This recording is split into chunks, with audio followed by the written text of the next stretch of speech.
Hey guys, it's Tony, and welcome to Back to the Future Week. This week we're going to be celebrating Back to the Future's 30th anniversary, as well as realizing that tomorrow we'll actually be living in the future. With that said, we got to start all the way back in the beginning with Back to the Future 1. To get a little bit of the background, the origin of Back to the Future actually started with Bob Gale, as he visited his parents back in Missouri in 1979. While stumbling around in their basement, he came across his father's high school yearbook. Curiously thinking about it, he wondered if he would have been friends with his own father. With this idea in mind, he went back to Hollywood to pitch the idea to his friend Robert Zemeckis. Zemeckis actually agreed with the idea, and they decided to turn it into a time travel movie. The first draft of Back to the Future was written in 1980. From 1981 to 1984, the movie was pitched around to various studios. The reason the movie never got picked up between that period was actually because of two reasons. One, Robert Zemeckis and Bob Gale's horrible film career at that point. Yeah, in case anyone didn't realize this, Robert Zemeckis and Bob Gale, while they wrote good movies, they weren't successes at the box office. I Want to Hold Your Hand, Used Cars in 1941 were all failures. So the assurance that any studio would have wanted to pick this film up, especially at that point in their careers, that would have been a risky gamble. Reason number two, Fast Times at Ridgemont High came out in 1982 and was a huge success. Along with that came films like Porky's and Bachelor Party from 20th Century Fox. These films were huge successes, so everyone wanted to try to get into the sexy teen romps. Back to the Future wasn't exactly that. In fact, there was one studio at that period that was kind of interested in the film, but didn't exactly pick it up. What studio was that? That was Disney. Disney said no because they were really weirded out by Marty and Lorraine's relationship when Marty goes back to 1955. Other than that, how the film actually got made was a pretty interesting story.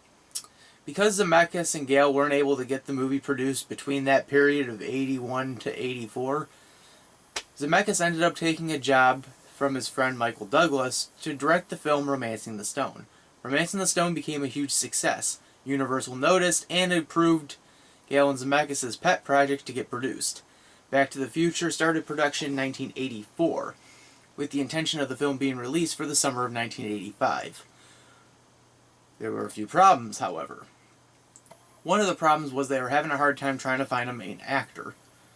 And this kind of happened because Michael J. Fox, at the time, who they wanted from the beginning, was busy working on Family Ties. In fact, it's actually kind of a surprise of how they got him in the first place.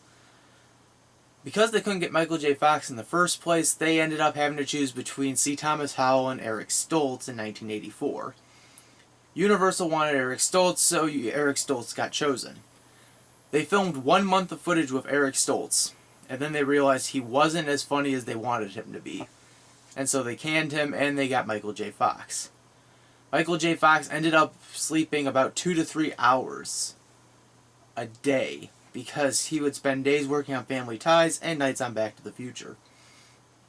With that said, other problems that kind of came up around this point was there were a few script changes from the studio, like changing what was supposed to be a chimpanzee to a dog, changing Lorraine's name, which was supposed to be Meg, to Lorraine, and one the writers realized was going to be a big problem. The time machine was originally supposed to be a fridge. They decided to turn that into a car. That was a good move on them. One change, however, didn't happen.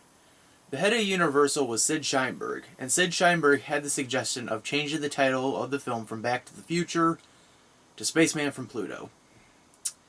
Executive producer Steven Spielberg, and yes, I mean E.T. and Jaws Steven Spielberg, ended up writing a memo back to Sid Sheinberg saying, "Haha, good joke." Obviously, the crew wasn't going to take that seriously, and Back to the Future stuck. One more change that happened that actually got approved, Doc was originally supposed to be Professor Brown. To the plot of the movie. It's 1985, and cool hip teen Michael J. Fox, I mean Marty McFly, whoops, can't be living a much better perfect life. He's got a girlfriend, a promising future with a band, but is lacking in one problem. His family is really dysfunctional. He's got an alcoholic mother and a wimpy father. His siblings could care none of the less. So one morning, Marty gets a call from Doc Brown, telling him to meet him at the Twin Pines Mall the next morning. Marty goes there and discovers that Doc had invented a time machine. And after Doc gets shot down by some Libyan terrorists after the first test became a success, Marty accidentally gets in the car and sends himself back to 1955.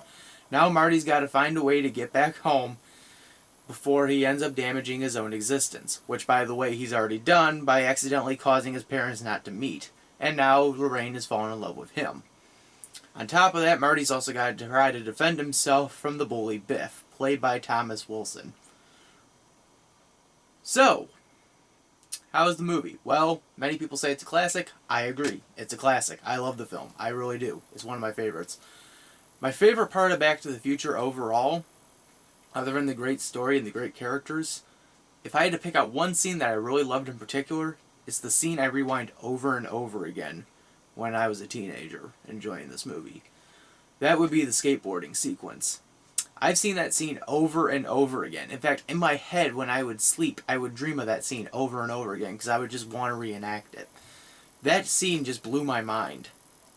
And you gotta remember, like, I barely got into skateboarding. Like, I only use skateboarding to just get from point A to point B. But just seeing that was just enough to say, wow, this could be something else. Other than that, it's a really great movie. It's a classic. Hands down, one of my favorite movies of all time. So, with that said, I will see you guys next time when we'll be talking about the sequel that many people seem to have mixed feelings about. So, we'll see you later.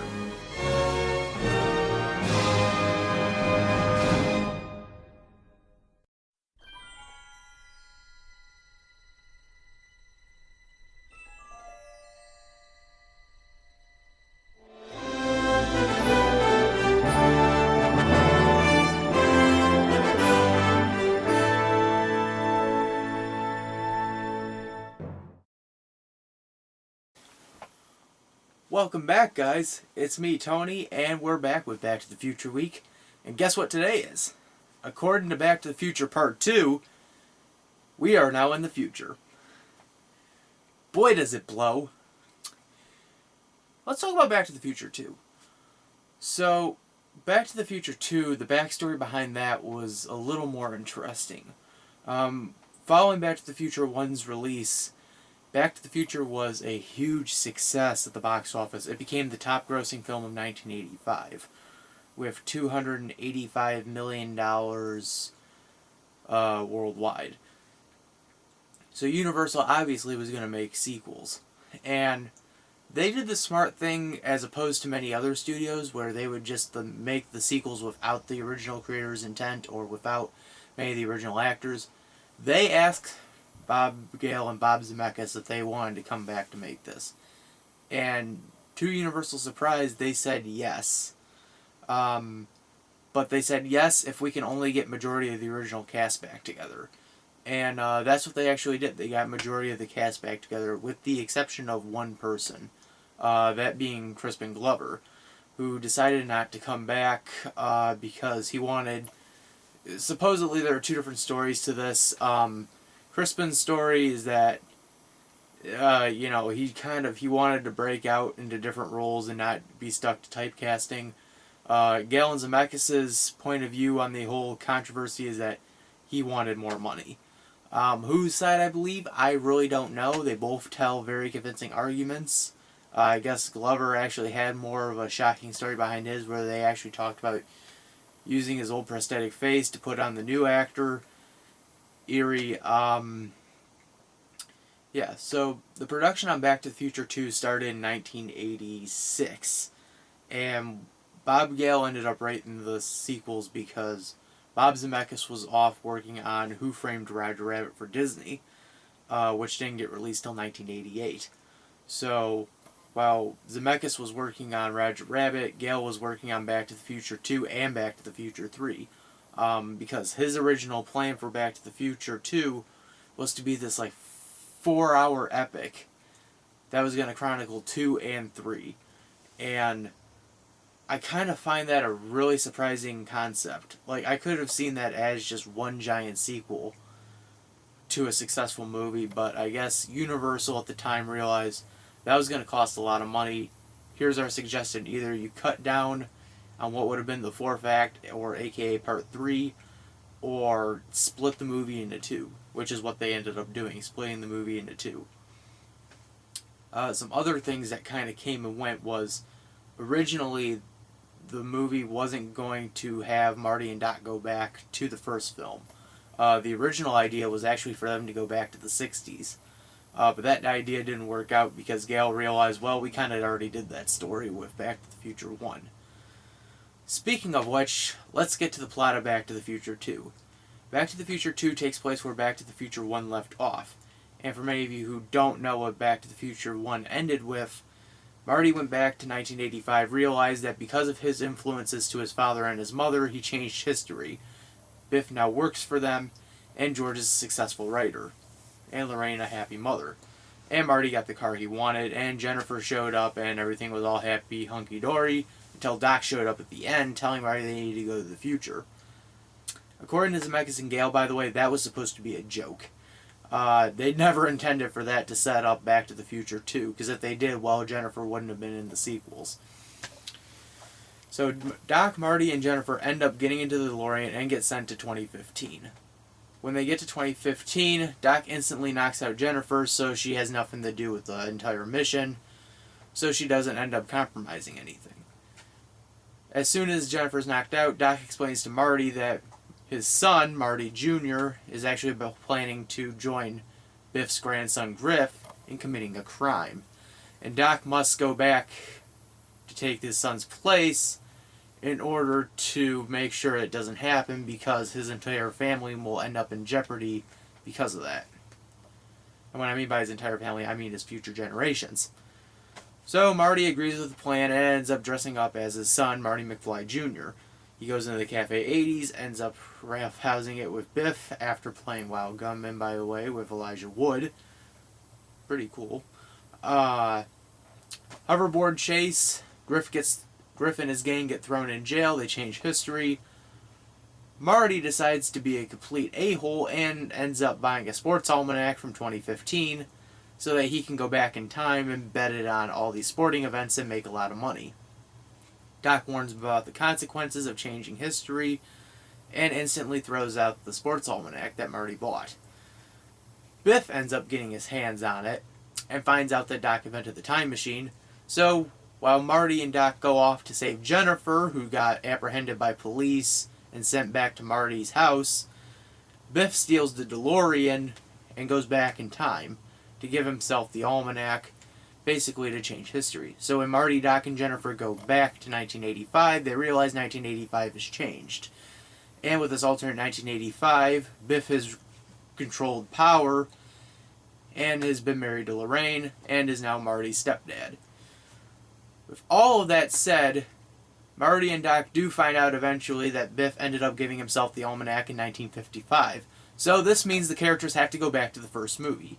So after dropping Jennifer off, Doc and Marty decide to go back to 1955 and end up having to revisit all the old events that happened from the first film, along with creating some new ones. Marty tries throughout the entire film to get Biff and get back the almanac, but Biff is a hard guy to crack. Eventually Marty does get back the almanac, he eventually burns it, and they all have a big celebratory ending. That is until Doc gets struck by lightning. Doc gets struck by lightning and is sent somewhere through time. Marty has no clue where, that is until he gets a letter from a Western Union man. The letter states that Doc has been sent back to 1885 and that he's doing fine and well. Marty is reassured of this and realizes that there's only one way he can get back home, which is going back and convincing the Doc from 1955 to give him a hand in looking for a DeLorean to send him back. That's Back to the Future 2 in a nutshell. Many people have mixed feelings on this movie, and I can understand why. On one hand, it's not that bad of a sequel, but on the other hand, the plot is way too complicated, and there's just a lot going on that no one will really follow, especially if you watch the first one. I remember the first time I watched it, I was sitting there going, it kind of felt a little shorter than the first one. Like, the first one was almost 2 hours, but this one kind of felt like an hour and a half. And to be surprising, it's also 2 hours, but it just feels shorter. That's maybe because the plot moves a little more quickly in this one than it did in the first one. But that's probably just my observations. How do I feel about the movie? I have nothing against it. I actually really enjoy it. Is it up there with the first one? Not really. Not really. I mean, it has its problems, but it also has its highlights too. I love their depiction of the future, especially for how wrong it is. Seriously, folks, why do we not have flying cars or hoverboards? What the fuck? But I will give them kudos for this. They found a way to throw in some Roger Rabbit jokes. Yes, once Robert Zemeckis got back from working on Who Framed Roger Rabbit in the winter of 1988, they decided that because they were still in production of Back to the Future 2, they were going to throw in some Roger Rabbit cameos. So Roger Rabbit has a cameo in 2015, and actually the character actor who played Roger Rabbit, Charles Fleischer, has 2 cameos in the film playing a character named Terry, who I actually have to say is probably one of my favorites in this entire movie. With this said, though, do I hate it? No, I don't hate it. I don't hate this movie at all. Does everyone else hate it? Kind of. They've now seen it as just a cult classic, but it's still kind of hated. With this said, guys, join us tomorrow where we'll be discussing the end of the trilogy. With this said, guys, see you next time.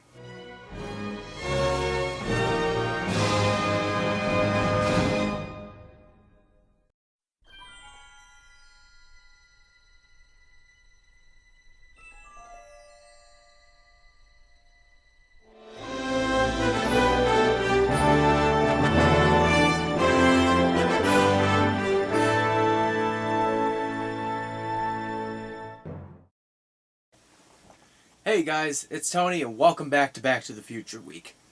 Now we get to the final part of the trilogy, Back to the Future Part 3.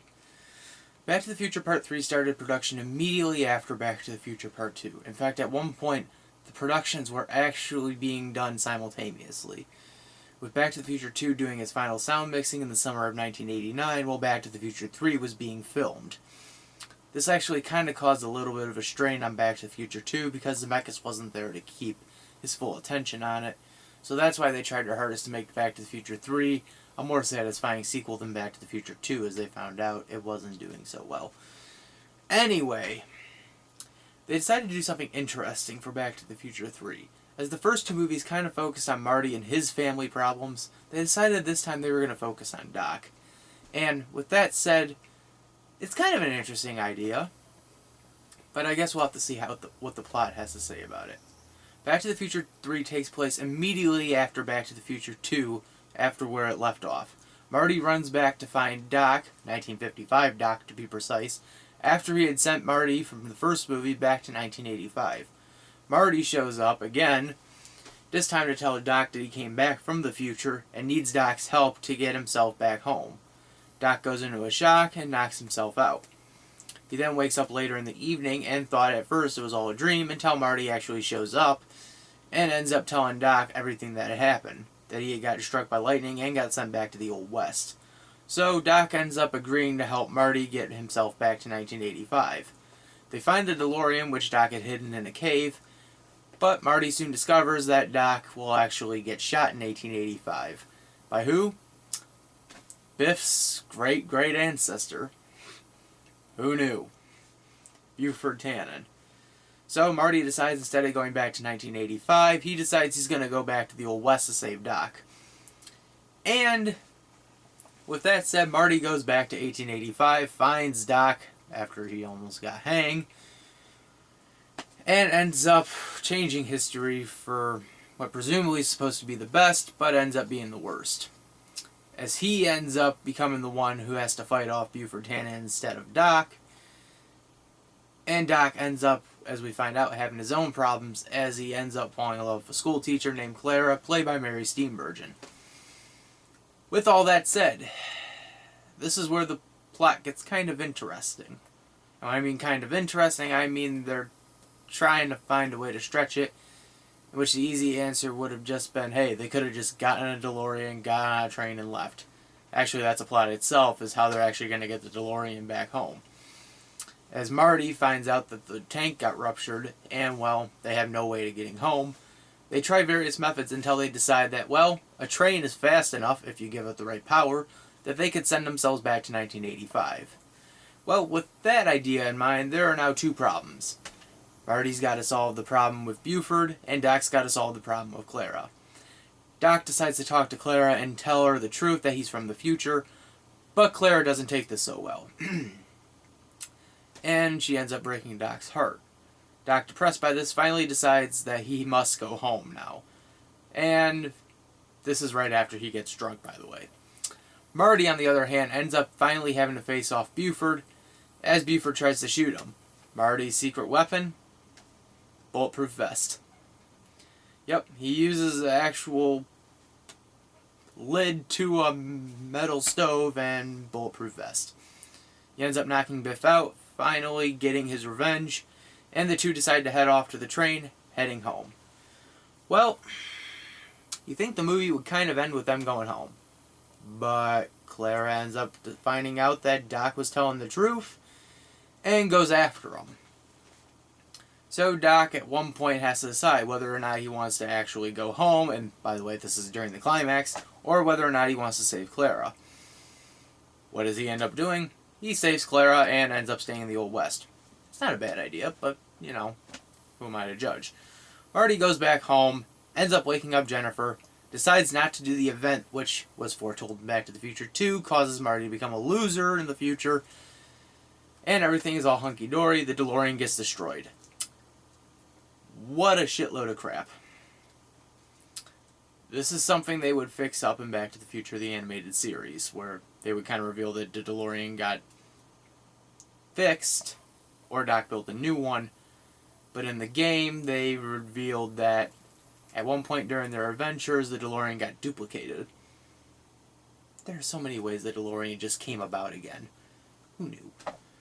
With all that in mind, Doc shows back up with the time train and explains to Marty that, well, he and Clara are planning to probably live back in Hill Valley, but they are not sure whether or not to stay in the present or in the Old West.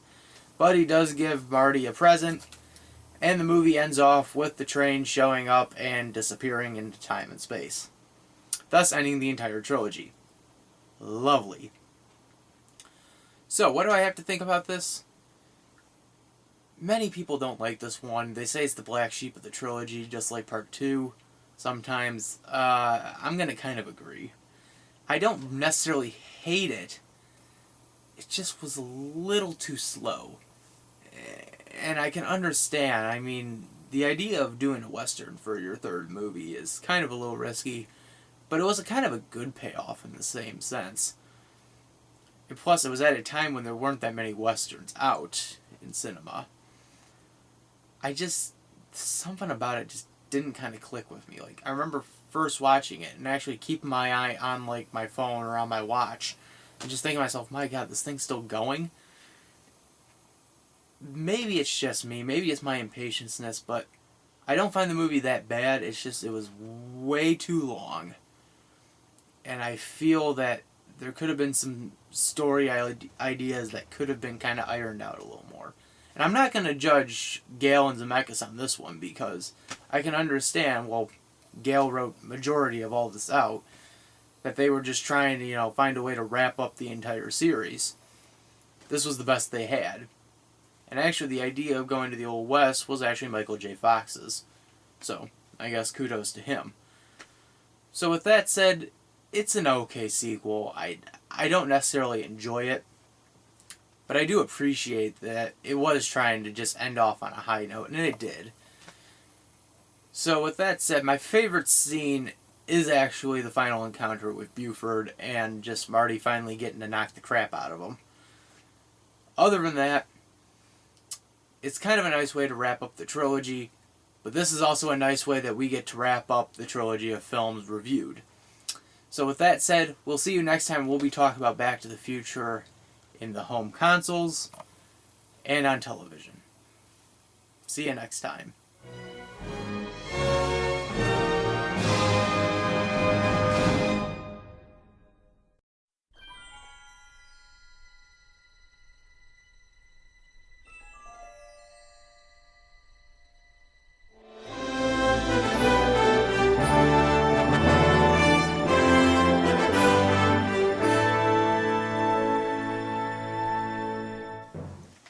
Hey guys, it's Tony, and welcome back to the Future Week.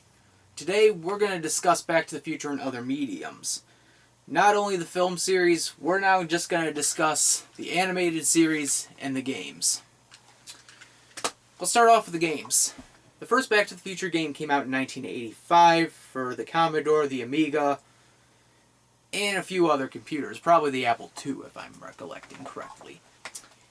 It wasn't that great, but it wasn't that bad either. The first official console Back to the Future wouldn't come out till 1989. And it came out for the NES. It's irritating and many people hate it. Me? Meh. After that, they would make Back to the Future 2 and 3 for the NES, Back to the Future 3 for the Genesis, Super Back to the Future 2 for the SNES, and the most recent incarnation today, Back to the Future the game, which in some ways many fans are declaring Back to the Future 4. What do I feel about those games? Well, 2 and 3 piss me off, 3 pisses me off, Super Back to the Future 2 is actually really good, by the way.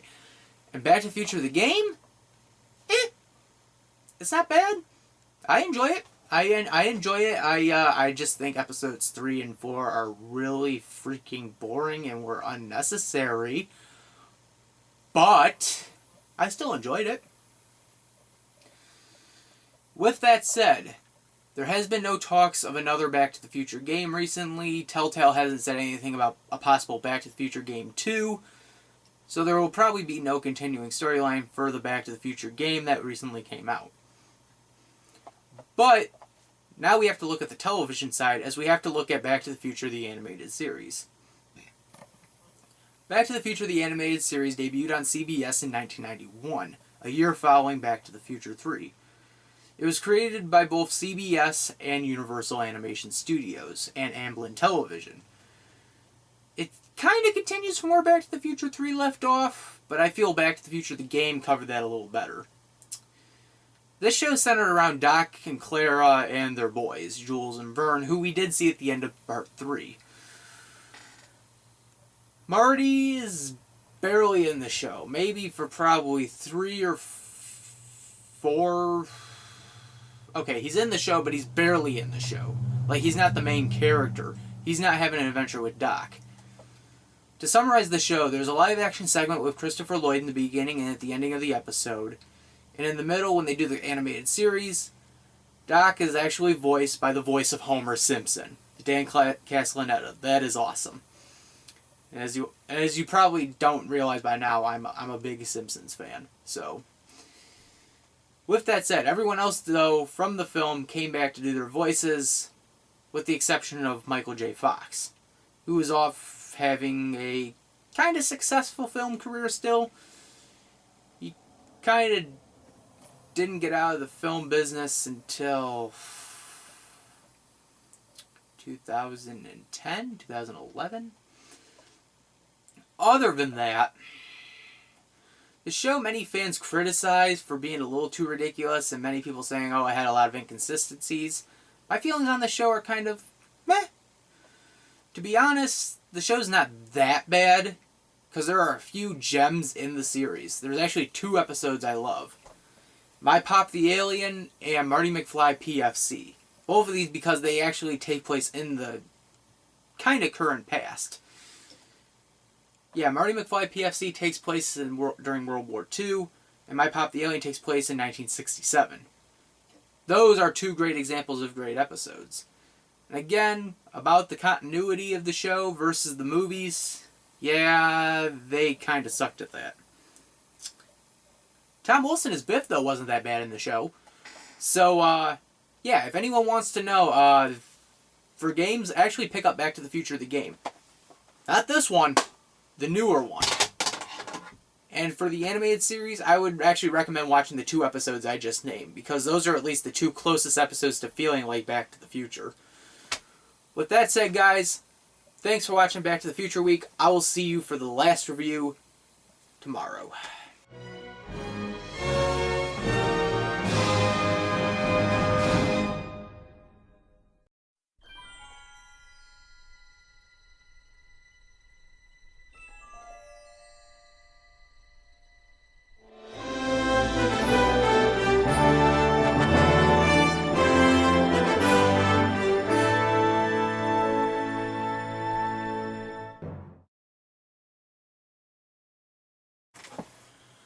Hey guys, this is Tony and welcome back to the Future Week.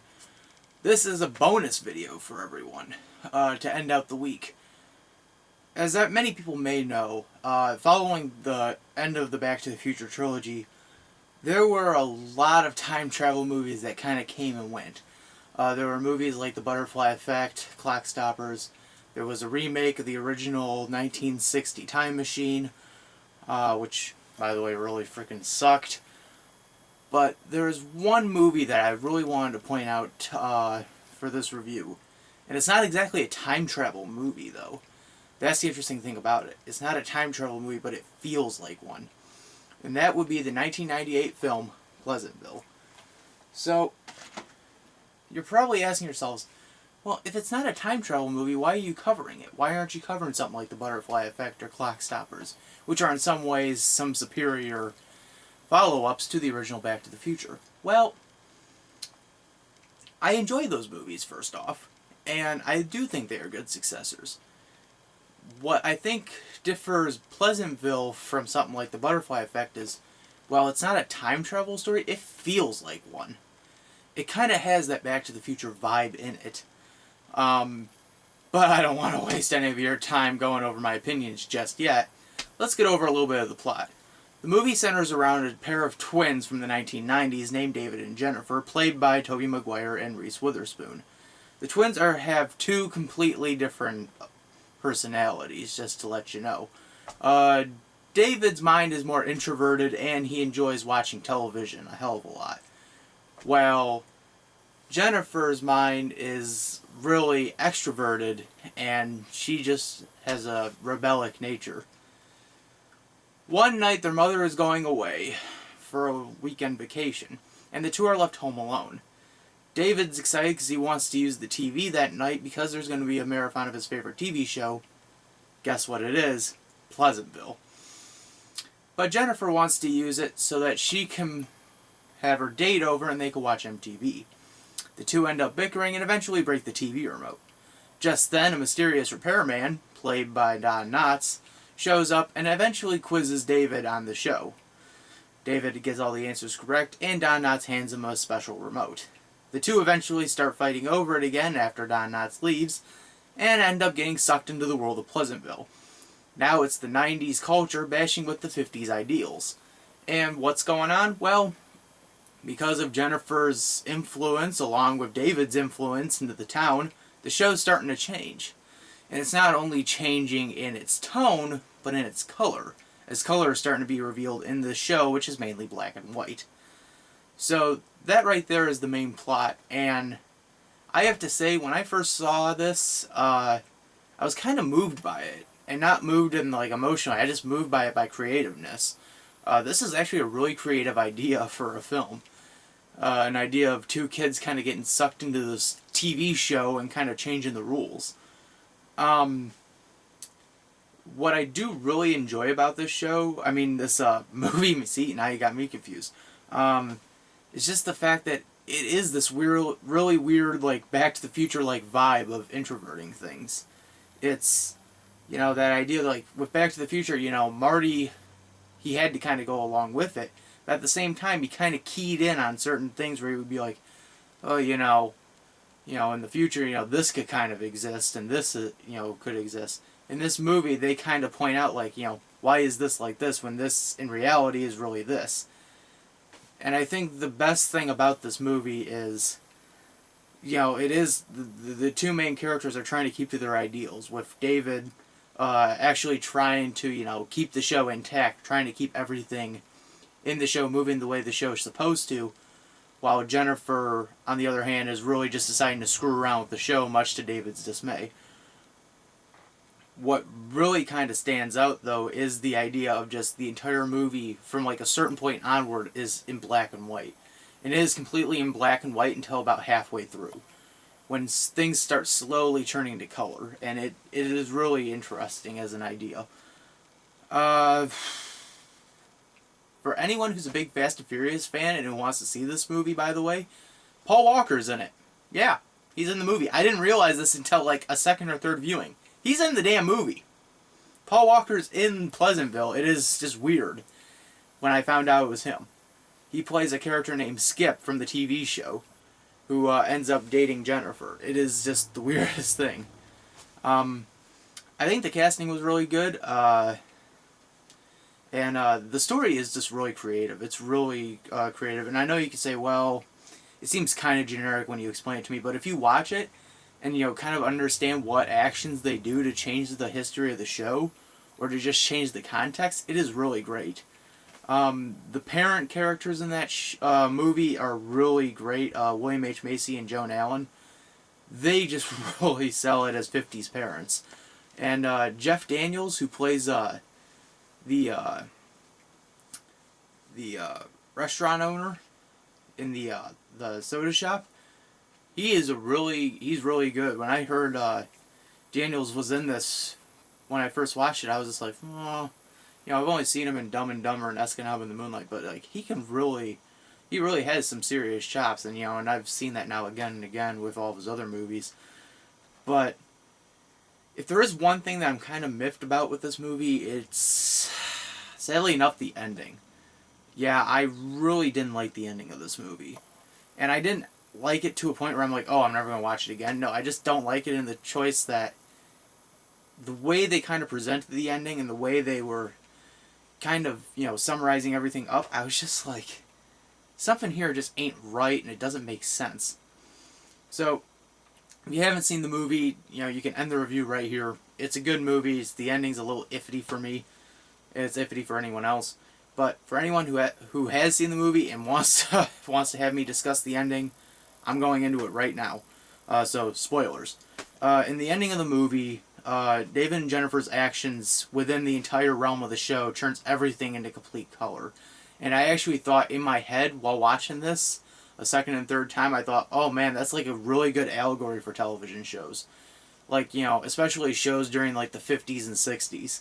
Where the shows, started out in black and white and were really innocent. And as the episodes went on, it kind of got a little darker, but got a lot more, colorful, so to say, with the picture quality and stuff. Where, the show started being presented in color, but they started doing a little more either ridiculous plots or darker plots. Anyway, so the town is finally fully in color. They've gotten, rid of the bad guy, who was played by the late, great J.T. Walsh. And everyone just kind of walks out and they're just like, well, I guess this is the world we live in now and it's never going to change. So, I'm trying to explain this without pissing myself off. So, the choice in the movie, the way they end it is, Jennifer ends up staying in the show.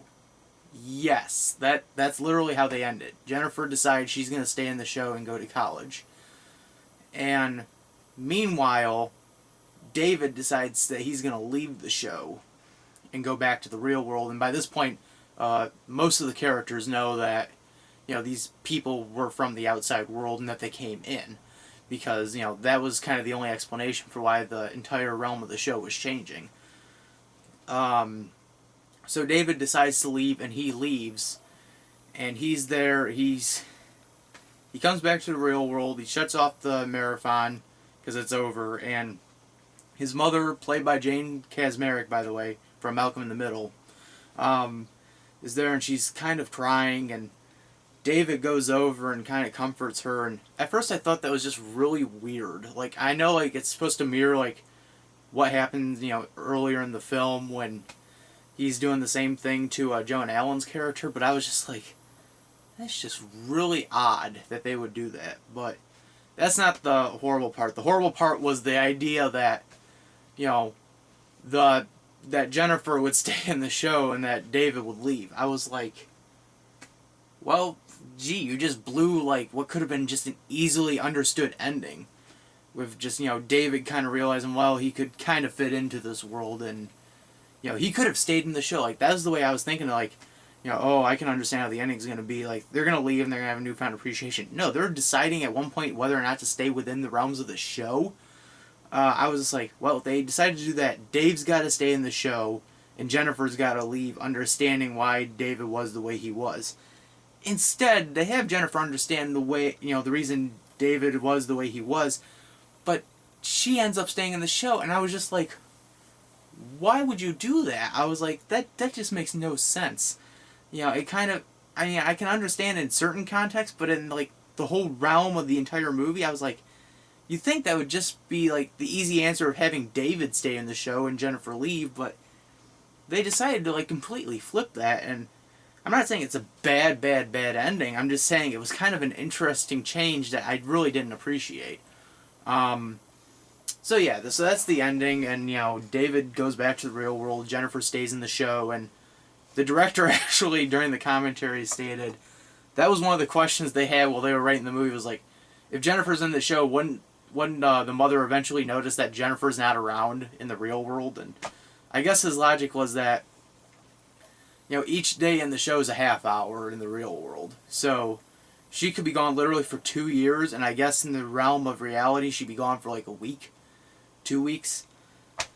I was just like, okay, so that's your kind of your excuse to get out of that loophole. But yeah, this isn't a bad movie. I really don't hate this film. I love this film, actually. I think it's up there with Back to the Future. It's a good film. It's just the ending kind of miffed me a little bit. But with that said, thanks you guys for watching Back to the Future Week. We'll have a new episode of mini reviews starting next week.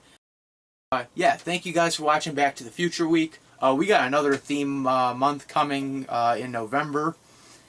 And yeah, thank you guys for watching. See you next time.